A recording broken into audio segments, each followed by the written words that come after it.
Are you feeling like a bad parent? The fact that you're feeling this way is actually quite hopeful. Let's walk and talk about it.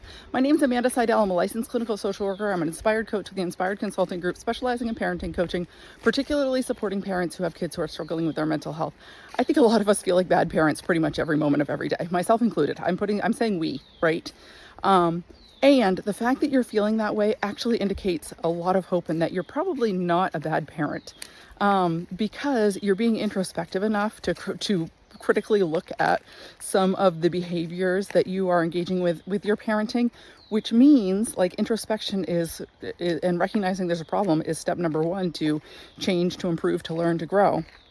If you're one of those parents who's like, oh, I'm doing everything right, that's there's nothing I would change, I know how to parent, then you are probably the ones making the most mistakes and probably the ones who may be doing the most damage. Because when we are feeling like, when we're criticizing ourselves a little bit, which I'll get into in a second, but it does mean that we want to do better, that we're recognizing the mistakes we're making, which also means that if we recognize the mistakes we're making, then that's an opportunity to fix the mistakes that we're making. So that's awesome, because parenting is like shooting in the dark. Like you just kind of feeling around and you try one thing and that doesn't work, so you try another and that doesn't work.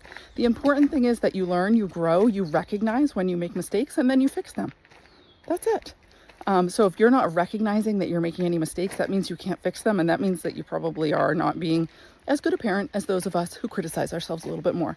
Now, I also want to remind you, if you're feeling like a bad parent all the time, you are not. You are not. My challenge is to recognize the good things that you've done every single day. At the end of every day, write down 3 good things that you've done as a parent, because I promise that without aside from some very extreme examples of some very, very bad parenting, which you can imagine, that is probably not you. And so there are probably many things that you're doing right. Recognize them, give yourself credit for them, and pat yourself on the back, because man, parenting is hard. We're all figuring it out, and how we parent one kid is not how we parent another, and how I parent my kids is not how you need to parent yours. So it's a hard path to be on. If you do need coaching services, I'm happy to help you with those, or need extra support, I'm happy to help. But find your village, find your community, give yourself a pat on the back, keep learning, keep growing, and keep just being the good parent that you are. Have a great day.